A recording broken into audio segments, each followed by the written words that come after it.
All right, here we go. Okay. It's not true unless it was a good thing, and you can believe that. Okay. 316, Western Political Thought. Lecture 1, Introduction, already done with. Plato's Republic. Okay, so, his name was not actually Plato, as you probably guessed. Aristotle's Platon, 427 to 348. Just to help you here in terms of situating him and his work in the broader sweep of the history here, you can take a look at this if you want. We are really only concerned with the Republic. This is a class on political philosophy, and so we're concerned with this primary political work, which is the Republic. But a lot of these dialogues here, and these are dialogues, we're going to get into what I mean by that if you don't know already. These dialogues here do inform on his politics, but they have to do with ethics, metaphysics, all these different things. And they're broken down into 3 different periods: the early, the middle, and the late. We're going to get into what that kind of means in terms of his development, because obviously, like a lot of thinkers, your ideas kind of change, get refined as you grow older. So, yeah, there you go. If you're interested, these are the major dialogues. This PowerPoint will obviously be up on, what's it called again? Bright Space. Bright Space, okay. Plato's time, context here. So I'm just trying to help you out here. Now, who here is familiar with like the Battle of Marathon and like 300 movie, like the Spartans, the Greeks, they get together to fight the Persians and stuff. Okay, it was popularized by this movie when I was a kid. They kind of like brought it back into the public consciousness. But just to give you an idea, that was happening in the 490s. Okay, so you have these Greek city-states. Okay, Greece is not a thing. Like Greece, the Peloponnesian Peninsula that we today say like the city, the nation state of Greece, like that was invented in the 19th century. The Greek War of Independence was fought in the 1820s. At the time that we are talking about here, we are talking about individual city-states. Okay, the 2 most powerful of which, yes? I wanted to ask, did they define the political boundaries of Greece based off of when the Ottomans left it then? When the Ottomans, sorry, repeat the last bit, when the Ottomans. Because wasn't it, they fought their war of independence from the Ottoman Empire? The Ottomans, yep. Did they define that boundary then for Greece? Did the Ottomans? Mm-hmm. Well, like a lot of those wars, there was no like obvious boundary, because when we talk about like a nation state, like ethno-nationalism, or linguistic nationalism like that, there's not a clear boundary. There are all sorts of, I think the Balkans are a great example. You look at the Balkans, it's like, oh, there's Croatia and there's Slovenia, and in Slovenia there's Slovenes and they speak Slovene, and in Croatia there's all the Croatians and they speak Croatian, and in Bosnia there's the Bosniaks. Really, when you zoom down in there, they're all mixed together. They're all mixed together. And so in the case of Greece, you don't have a clear-cut boundary right away. In fact, the Ottomans are going to be pushed further out as the 19th century progresses. And there are actually standing territorial disputes to this day between the government in Turkey and in Greece. So, good question. It's always a process of evolution. Like we tend to think of nation states as being very static and eternal. They are not. They are not. In the case of the Greek world here that we're talking about, these are city-states. The 2 most powerful of them are Sparta and Athens. These are going to combine forces. Okay, they're not natural allies. They actually don't like each other because their societies are very, very different. They don't like each other very much, but they have a common enemy, the Medes, the Persians. They combine, defeat them. Battle of Salamis, this great naval battle. The Athenians destroy this huge Persian fleet and basically put an end to it. The Battle of Thermopylae, the one where the Spartan 300, hold the pass and buy time for the rest of the Greeks. All that great stuff, right? Okay, so that's not that far before what's called the First Peloponnesian War. There's this historian I like. He has this expression called the entropy of victory. It means that coalitions that come together to fight for a certain cause, as soon as you win that battle, the coalition starts to fall apart. And sure enough, once the common enemy has been defeated, these 2 very different societies, the Spartan society, which is a very closed, aristocratic, militarist society. It is completely, it's a land power. It's a very closed society. You can't own things like gold or anything. They don't engage in like trade or seafaring or anything like that. The Athenians, by contrast, are a very open society. They have begun an experiment in democracy that is ruled by like assembly vote, essentially.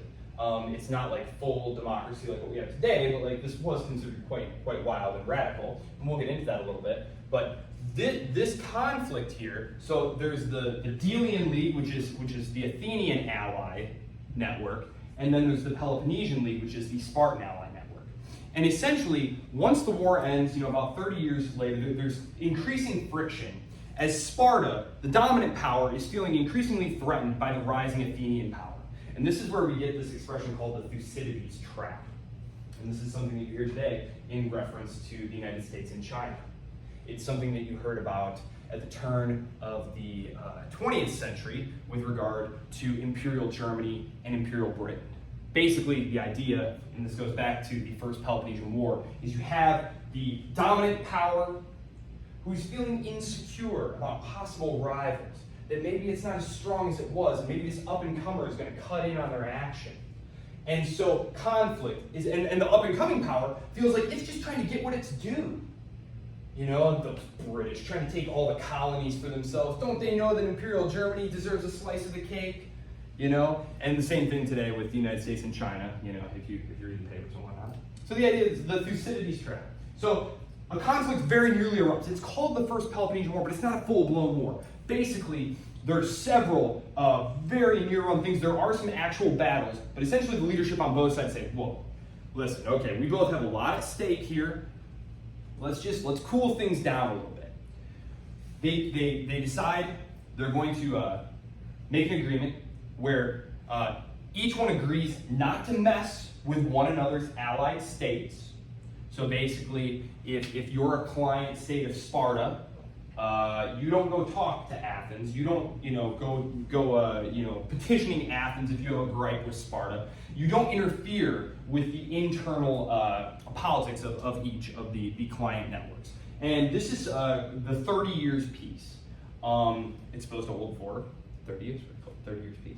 It does not hold, however, because, which, spoiler alert, obviously, right here, we already see that there's the Second Peloponnesian War breaks out not that long after, about 15 years after. Basically, I'm not going to get too into this, but what happens, basically, is these two powers, Sparta and Athens, are jockeying for position, and the Spartans are essentially trying to prevent the spread of democracy and the spread of trade and the opening up of societies. The Spartans are a very tribalistic society. They're trying to keep things the same. They're very insecure at home. They have a very large slave population called the Helots.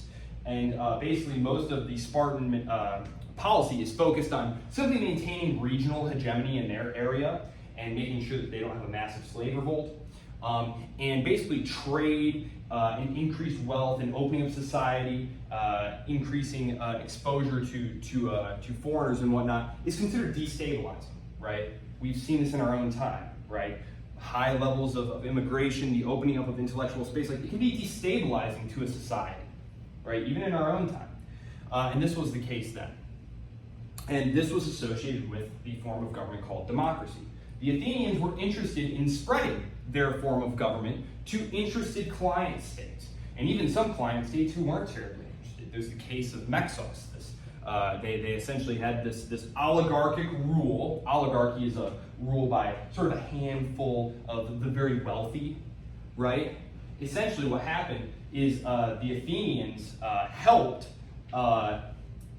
destroy this oligarchy and put a democracy in place, which really annoyed the Spartans because, of course, the Spartans were not in favor of seeing more democracy spread. They're very destabilizing and dangerous. Don't you know that? And so, basically, Corcyra, who was a neutral state in all of this, they wind up getting bullied by Corinth, one of the Spartans' allies. Okay, and the Corcyrians petition the Athenians for help. The Athenians feel like, we probably shouldn't do this because it could violate the truce, but if the Corinthians conquer the Corsirans, then they'll have a fleet that's as big as ours, and the balance of power will shift, and basically horrible war erupts. The reason I say this is because it is the background to the death of Socrates, who was the teacher of Plato, and this was one of the big events of his life that shaped his thinking about political philosophy. Plato's uncle is one of the tyrants, the so-called 30 tyrants, who, when, spoiler alert, the Athenians lose the war, the Spartans put in place kind of like a puppet government. Basically, they roll into town and they say, we know that some of you naturally liked us, and you oligarchs here in town, you hated the democracy and the Thucydides. The guy who wrote the book, the Peloponnesian War, that chronicles all this, he's known as sort of history's first historian. He is one of these, very sympathetic, kind of hates the democracy. He's an oligarch. He's not one of the ones who conspires with the Spartans, but there are plenty of willing conspirators among the oligarch class. Basically, they take 30 of them, including Plato's uncle, and put them in charge of Athens. And they say, okay, you guys are in charge now, and then they go. And then they leave a garrison, and basically there's a rebellion over the course of the year, and eventually democracy is restored. And Socrates, we'll get to this, but Socrates is killed in part because he was seen as having been instrumental in the political gestation, the ideology that these oligarchs adhered to, which you can argue whether or not that was the case, but that idea of corrupting the youth, those are the youth that are being talked about. Some of these 30 tyrants. So there's the background to it. So right here, and so as you can see, so we have the battles with the Persians, which the alliance of the Greeks break apart into a Cold War type bipolar world order there, and of course world order. We're talking about the Aegean, right? This is the area that all of this is taking place in, right? So just go back real quick. So then right here we have the death of Socrates in 399. Plato, we already saw Plato is going to die in 348, and right here, by 359, before Plato even dies, who is Philip II of Macedon? More importantly, who's his son? Or Alexander the Great. Alexander the Great is his son. So the golden age of Greece is right here. It's over and done with, basically, by the time Plato dies. Because bonus points. Hey, this would be a great extra credit question for the exam. I always give extra credit questions. Who tutored Alexander the Great? Who was his tutor? Who was Plato's most famous student? Plato was Socrates' most famous student. Isn't it Aristotle? Aristotle. So see, it all links together. I planned this. All right. Okay. So that all that to say, this is it. This is the context that we are going to be seeing the political philosophy evolving in. Okay, so any questions about all that? I was trying to just kind of give you kind of a background so that you understand why is Plato so hard on democracy, for example.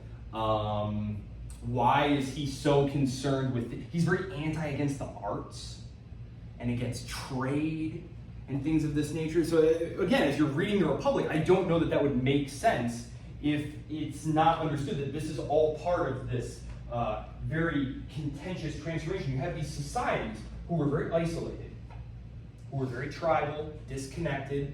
You have Athens, a merchant class is emerging, right? You have these landed proprietors with their land and their slaves, and this is how they make their wealth, and they make all the decisions. And it's all been like this forever. And now all of a sudden, you have this middle class of traders who are going out and bringing all these new ideas and goods and wealth back to the city and transforming it in all sorts of new and exotic and unpredictable ways. For someone like Plato, who is a member of the aristocratic, oligarchic, established order, this is highly disruptive and not particularly desirable.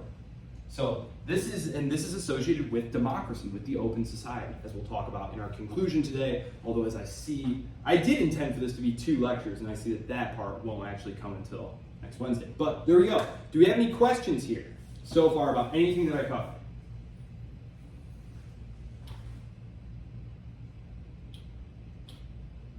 Okay, the structure of the Republic. Okay. It's a quote-unquote book, right? We think of it as a book, but it's really broken down into 10 different books, okay? And as I said, we're not going to read the entire thing. It would not even be possible to read all the different works in their entirety here. So we're going to be taking samplings here. So I'm just going to tell you what is in each of the books here. Okay, so book 1. I should really quickly explain this. I'm sorry. I will explain one thing about this really quickly here. Okay, I already did all that, blah, blah, blah. Yes, the Socratic method. I should just talk to you about that really quick. Okay, so, has anyone looked at the Republic yet? You did. What did you notice about it? I mean, it's been a while. I read it a long time ago. Oh, okay. But Do you remember anything about how it's structured?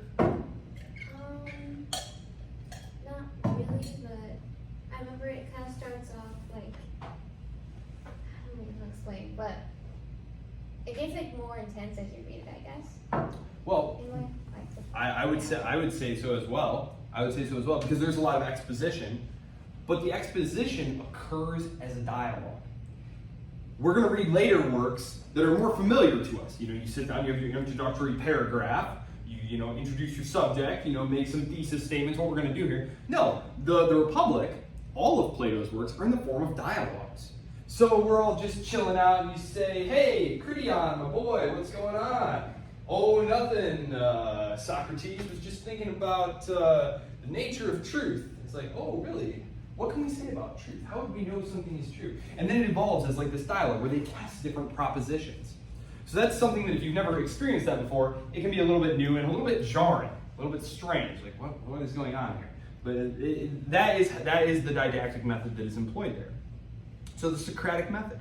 It's a dialectical approach, meaning it's like done through dialogue, that helps Socrates. Socrates is the main character of the Republic.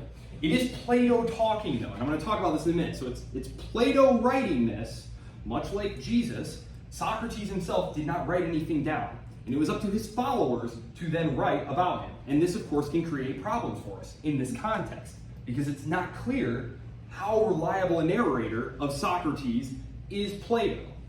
And we'll get into this, because as I said, if you go back and you look at these the period pieces here, Socrates is in all of, I think all of them, either all of them or almost all of them.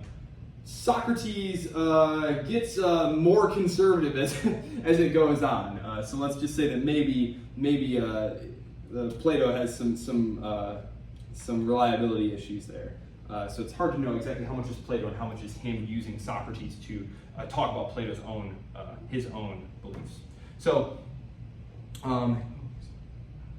in the Republic, this Socratic method is going to be used to explore concepts like justice, the ideal state. He also goes into things like the nature of the soul, which is not actually something I'm going to get into very much. I am going to say a few things about his idea of like the theory of forms, just because this is going to be very congenial to early Christians who are going to be very attracted to Platonism. Of course, Paul coming into the Greek world. This is going to be very amenable to their ideas. And of course, the Romans, by extension, who are basically just going to come and take all of Greek ideas back and then slap some different names on them, right? Aristotle, by contrast, is going to be thrown in the dustbin of history. It's going to be 1,000 years before Aquinas fishes him out of there and says, no, there's some stuff in here we can use. So that's Plato. Okay, so a couple of things about Plato. Classical Greek philosopher, student of Socrates, teacher of Plato. I've already told you a little bit about him in terms of he was part of the aristocratic class. Socrates himself was a teacher, an open-air teacher. He was very interested, though, in speaking to people like Plato. Even though Plato was maybe hostile to some of his more democratic tendencies, and who certainly had some arguments with his metaphysics, he was interested in trying to shape the character and the ideas of the next generation of likely leading men of society. And so, when he is accused, basically, of corrupting the youth, and he's asked to defend himself, which is something that is written in both Plato and I believe Xenophon also writes an account of that as well. That was another student of his. So we have multiple accounts of the trial of Socrates and of his death. Always a good thing to have. Yes. So there are multiple interpretations there, and we will get into that. Socrates himself, I guess I should say a couple things about Socrates, even though this is Plato who we're reading. As I said, Socrates did not write anything down. Other than Plato, Xenophon, his other great student, the thing that was really passed down to us that we share his name with, the Socratic method. A quick note on the relationship between Plato and Socrates, just because I said it can be hard to know how reliable Plato is at telling us here whether or not this is actually something Socrates believed or whether it's something Plato believes and he's having Socrates say it. It's very challenging, and I don't have a straightforward answer to you here. He uses him as a character. As I said, in many of his dialogues, there are some that he doesn't, but there's really no good answer to that. It's called the Socratic problem. And this is something, the Socratic problem can be applied to all sorts of things. You could say that we have a Socratic problem.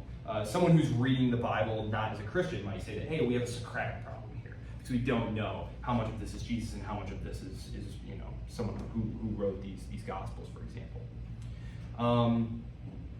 Plato's dialogues range from early works, which, as I said, it's thought among scholars, which I am not a scholar of ancient Greece, but it's thought that essentially earlier works are more faithful to Socrates' actual teaching, and that later works are more departures, and we're getting more of Plato's own ideas. As I said, as you grow older, your ideas become more refined, you're thinking more for yourself, you get more confident in presenting your own ideas and interpretations of things.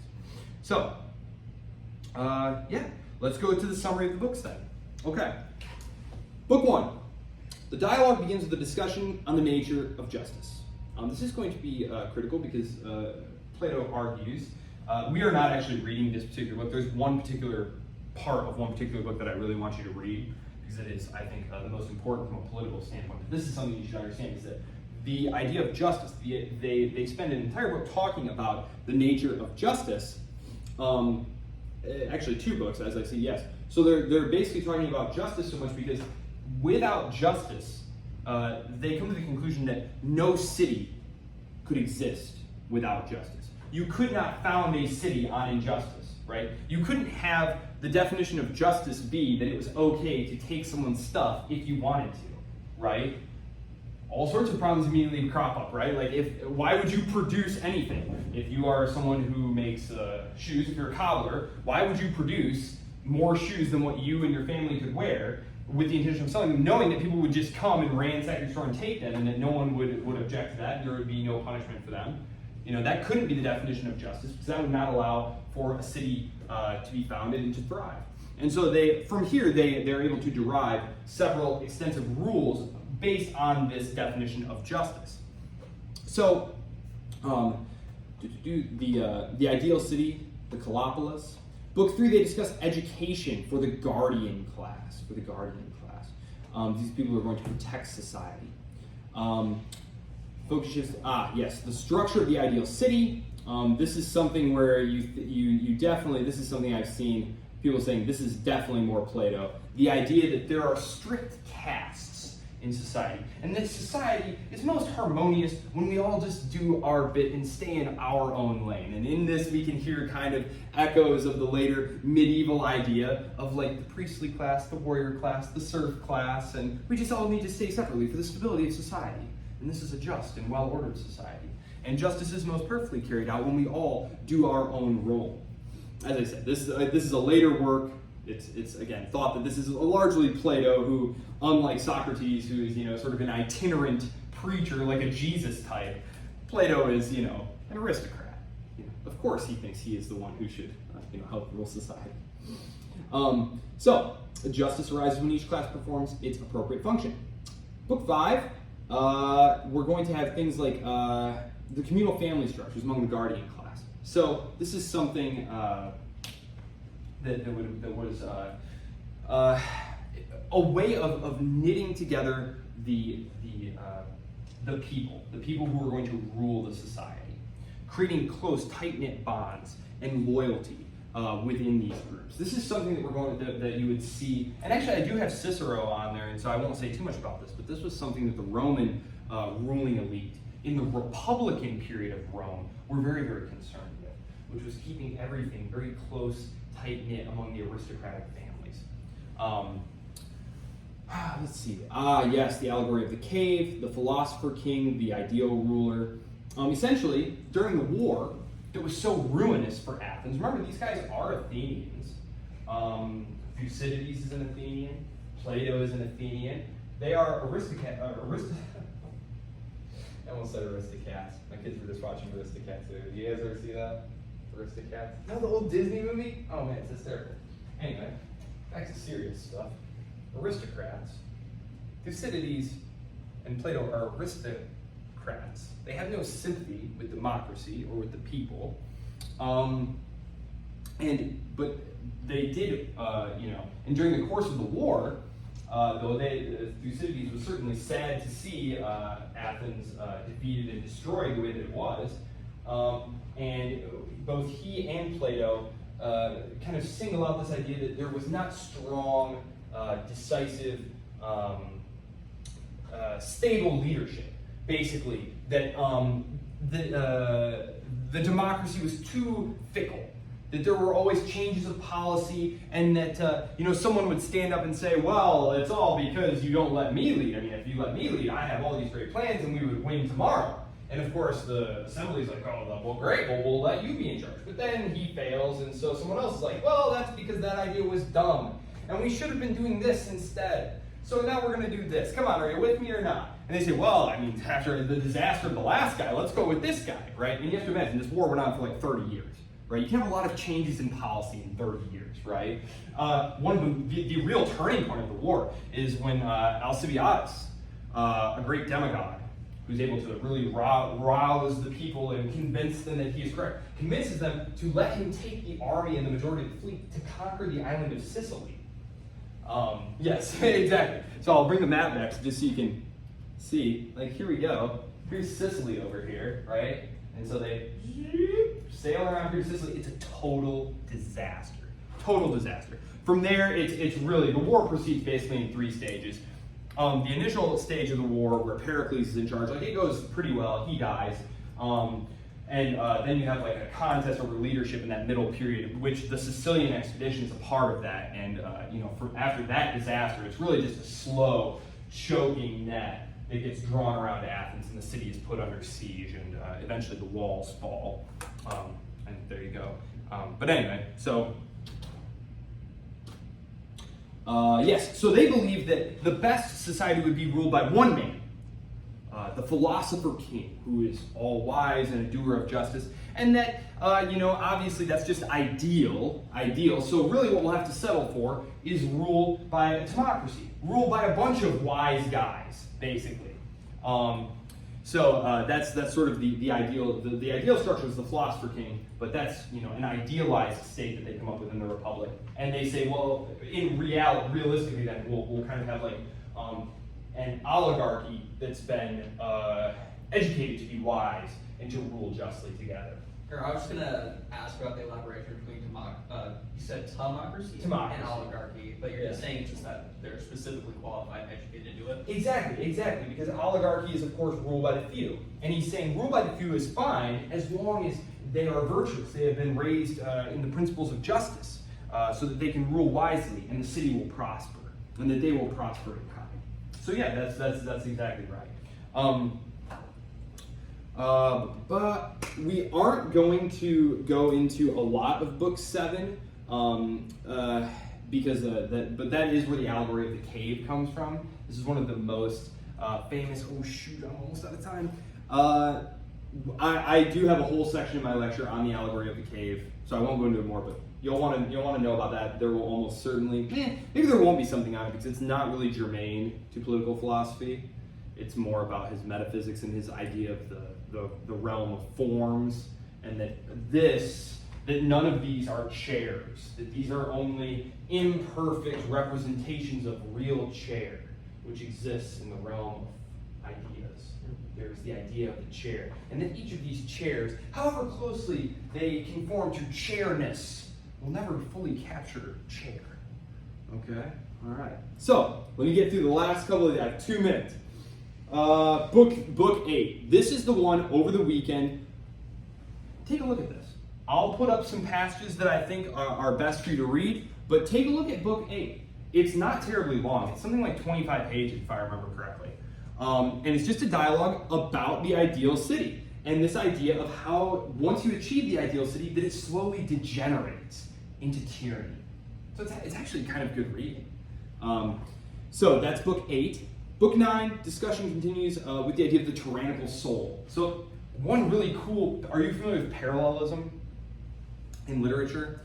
Basically, you're using two apparently unlike things, but connecting them and talking about them in the same way. He parallels society and the structure of society with the structure of men's souls.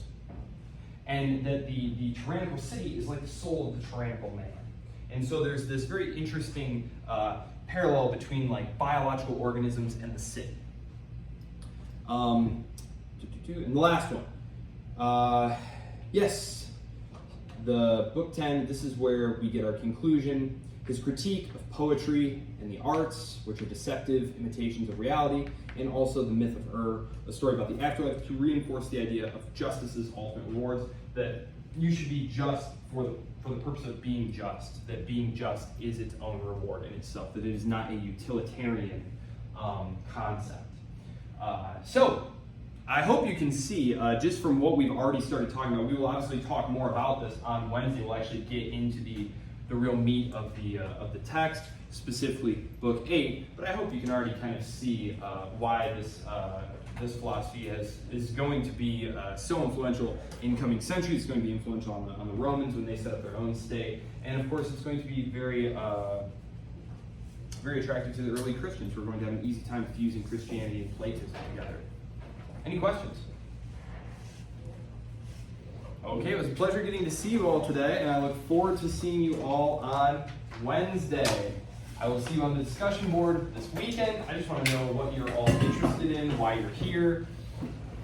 And then no school on Monday, so again, enjoy your holiday. Try not to be too sad that having just returned to class, they are already forcing you to take a day off. If you have any questions, feel free to ask me there. Or you can always email me. Yes, ma'am. What do we have here?